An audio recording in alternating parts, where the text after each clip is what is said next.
కరీంనగర్ జిల్లా జమ్మికుంట మండలం నాగంపేట గ్రామంలో అభివృద్ధి పట్టించుకునే నాదుడు లేడు. పారిశుద్ధ్య డ్రైనేజీ కాలువలు నీరు నిల్వ ఉండి చెత్త చెదారం జామై ఈగ దోమలతో డెంగ్యూ మలేరియా వ్యాధులు వచ్చే అవకాశాలున్నందున గ్రామ అధికారి మండల ఎంపీఓకి ఎంపీడీఓకు విన్నవించుకున్నా పట్టించుకోవడం లేదని గ్రామ పంచాయతీలో నిధులు లేవని తెలుపుతున్నారు. మేకల అంగడి డబ్బులు జీబీ ఫండ్స్ ఎటుపోతున్నాయని గ్రామస్తులు ఆగ్రహం వ్యక్తం చేస్తున్నారు. నాగంపేట నుండి రాచపల్లికి వెళ్లే గ్రామ మధ్యలో ఆర్ఎన్బి రోడ్డు గుంతలు పడి వరద నీరు నిల్వ ఉన్నందున రాకపోక గ్రామాల నుంచి వచ్చే ప్రవాహ ప్రయాణికులకు యాక్సిడెంట్లు అయ్యే ప్రమాదాలున్నందున సంబంధిత ఆర్ఎండ్బి ఏఈడీలకు ఎన్నిసార్లు మొరపెట్టుకున్నా పట్టించుకోవడం లేదని మాజీ సర్పంచ్ పంజాల అశోక్ గౌడ్ టీఆర్ఎస్ పార్టీ మాజీ గ్రామ శాఖ అధ్యక్షులు రాచేపల్లి మహేందర్లు అన్నారు.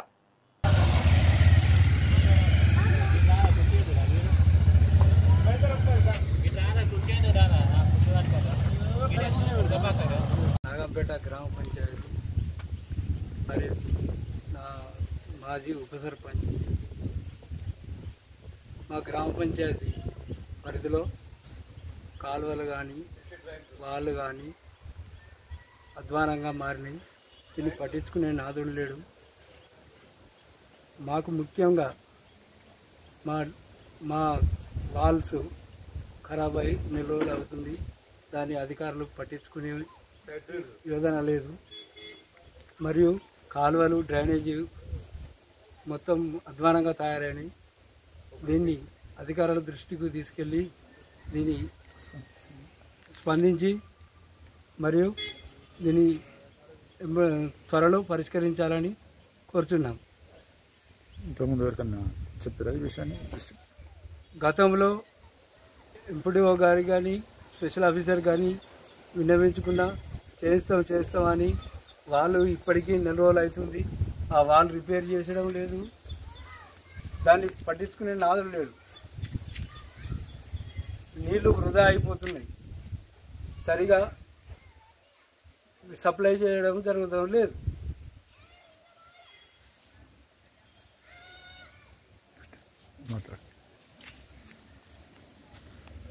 నాగంపేట గ్రామ పంచాయతీ పరిధిలో నెల రోజుల నుంచి వెళ్ళి వాళ్ళు ఖరాబ్ అయినా కానీ ఏ అధికారులకు చెప్పినా కానీ కార్యదర్శి కానీ ఎంపీఓ కానీ చెప్పినా వాళ్ళు స్పందించడం లేదు. నీళ్లు ఊళ్ళో సప్లై చేయడం చాలా ఇబ్బంది అవుతుంది. నీళ్లు వృధా అవుతున్నాయి. కాబట్టి అధికారులు స్పందించి వెంటనే సమస్యను పరిష్కరించాలని కోరుచున్నాము. అదేవిధంగా గ్రామం లోపల డ్రైనేజీ మొత్తం వర్షం కారణంగా డ్రైనేజీలు మొత్తం పాడైపోయినాయి. ఎక్కడెక్కడ నీళ్లు నిల్వ ఉండి దోమలు కుట్టి విష జ్వరాలు బాగా ప్రబలుతున్నాయి. కాబట్టి తప్పకుండా అధికారులు స్పందించి ఈ డ్రైనేజీలు కానీ రోడ్లు కానీ ఈ నీటి యొక్క సప్లైని పూర్తిగా మాకు సమస్యను సాల్వ్ చేయగలని పై అధికారులను కోరుచున్నాము. ఇంతకుముందు ఎవరికన్నా అధికారులకు ఈ విషయాన్ని స్పందించారా? ఇంతకుముందు గ్రామ సెక్రటరీ గారు కానీ ఎంపీఓ గారు స్పెషల్ ఆఫీసర్కి కూడా చెప్పాము. కానీ వాళ్ళు తగినంత స్థాయిలో వాళ్ళు స్పందించడం లేదు. ఏం చెప్పారంటే డబ్బులు మా దగ్గర లేవు కాబట్టి మేము చేయలేకపోతున్నాం అని అంటున్నారు. కానీ మా దగ్గర ఆల్రెడీ నిధులు ఉన్నాయి. మాకు అంగడి ఉంది మా దగ్గర. ఆ నిధులు ఉన్నా కానీ ఆ నిధులను వాళ్ళు సక్రమంగా వినియోగించి మా ఊరికి సక్రమంగా వాళ్ళ నిధులు నిర్వర్తించడం లేదు. కాబట్టి ఇక నుంచి అయినా వారిని స్పందించి మా ఊరిని యొక్క అవసరాలను పూర్తిగా చేయగలరని మనవి.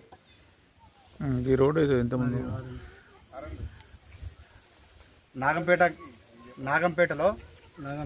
నాగంపేటలో బస్టాండ్ నుంచి వెళ్ళి ఊర్లో నుంచి ఆర్ఎన్బి రోడ్డు రాసపల్లికి వెళ్తుంది. ఆ రోడ్డు వెళ్ళేటువంటి మార్గం లోపల విలేజ్లో మొత్తం ఒక 3-4 సార్లు ప్యాచ్ వర్క్ చేశారు. కానీ గ్రామంలో చేయలేదు. కనీసానికి ఒక 6-7 సంవత్సరాలు అవుతుంది.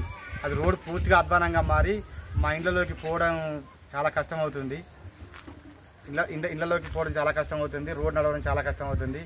ఒకసారి అధికారులు వచ్చి దాన్ని చూస్తే అది ఏ విధంగా ఉందో మీకే తెలుస్తుంది. కాబట్టి అధికారులు స్పందించి ఈ రోడ్డు యొక్క రోడ్లను చెప్పారు. ఆర్ఎన్బి రోడ్ల వాళ్ళకు ఏఈ గారికి నేను విన్నవించాను. తర్వాత డి గారికి మొదట విన్నవించాను. ఏఈ గారు డి గారు చేస్తామని అన్నారు. కానీ అది వెంటనే స్పందించి ఈ యొక్క రోడ్డు యొక్క మా గ్రామంలో ఉన్నటువంటి రోడ్డును తొందరగా మంచిగా చేసి మాకు కొంచెం రాకపోకలు సవ్యంగా సాగేటట్టు చేయగలరని అధికారులను కోరుచున్నాము.